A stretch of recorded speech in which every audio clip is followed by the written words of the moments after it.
I'm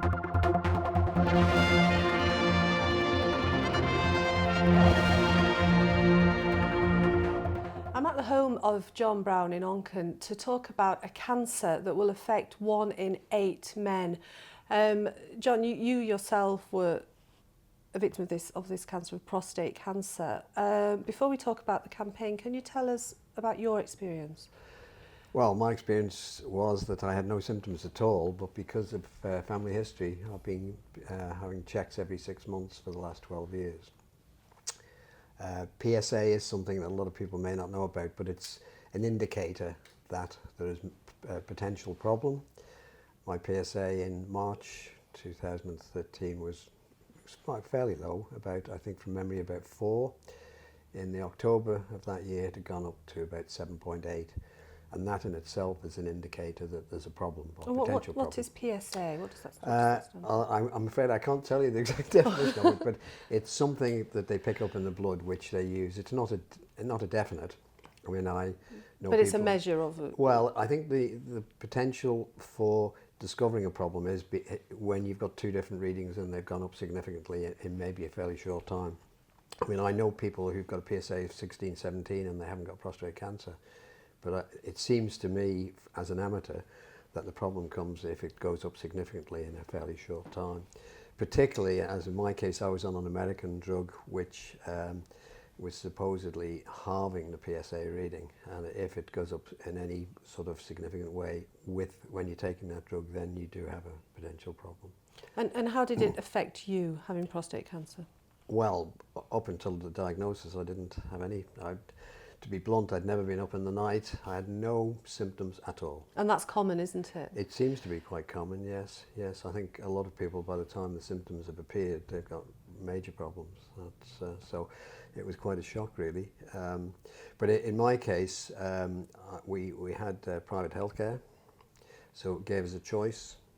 I did go to Clatterbridge initially, and I must say they were very impressive there, but I suppose, being typically Manx, I thought that half the Isle of Man was there.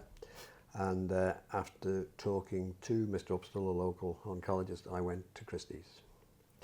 And the operation was not particularly pleasant, but I had an operation called brachytherapy, where some sort of nuclear components are pumped into you and then taken out again. It's very expensive because of the risk to all the staff involved and everything else. And then I had a shorter period of radiotherapy. And how did this affect your general health and well-being? Well, I think the main thing is I had to have, before I went away, I had to have hormone injections which continued until July the following year. And as a lady, you'll probably know all about the menopausal sweats, and I still get them occasionally. They were quite horrible, really. They were really significant for 3 or 4 months. And that was the main after effect, to be honest, forgetting the first 2 or 3 weeks after the operation. I wasn't in hospital a long time, but it wasn't terribly pleasant afterwards, just for a couple of weeks. And then, as I say, the radiotherapy, there was no real problems with that at all. I had that each day, so I stayed in a hotel near the hospital.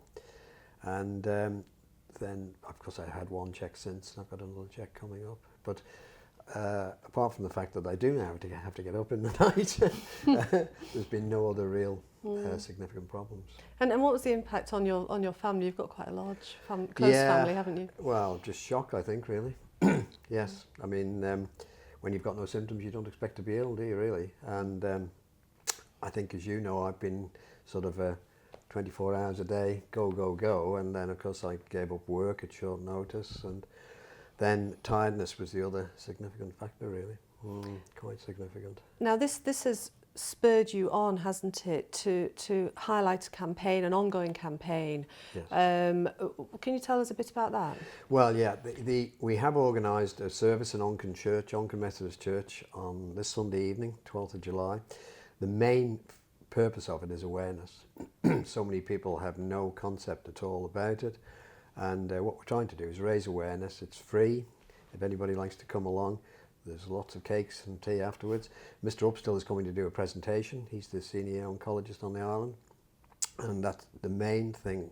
really, as I say, is awareness. We are trying to raise some money, and we've already raised quite a lot of money. I'm glad to say people have given me a lot of donations. In fact, I've already got, after this morning, about £1,000. So that's going to be great because it is significantly underfunded. There's no doubt about that at all. You know, it's not something that if you look online, you'll see that the amount of money put into it is very, very low indeed. And this is, as you say, it doesn't have the same exposure, prostate cancer, does it, as some other cancers do? No. Well, I think men are far more reluctant, aren't they, to talk about things, particularly in that area. And yes, it's not something that you want to shout from the rooftops about, really. And I mean, the main reason I went to Christie's was because, apart from the very last day there, after 2.5 months, I didn't see a single person with the Isle of Man. And really, as I think you know, we didn't tell many people I was going. A lot of our friends didn't know I was going. So it was, from my point of view, it was the way to do it. Whether that's right or wrong, I don't know. And yet now you actually now want to raise awareness, don't you? Well, it's the opposite, really, now. Yes, I mean, I think it's so important. I've got another friend who's very ill with it at the moment, and again, no symptoms, and I think it's so important for people to be checked. That's the important thing we're trying to stress. Get checked. There's nothing to being checked at all. It's a small, you go to the blood clinic, it takes 2 minutes, and that's all that's required. Maybe another check down the road to see if there's any significant difference, but there's no great terror in having it checked initially. It's worth doing. Worth doing, definitely.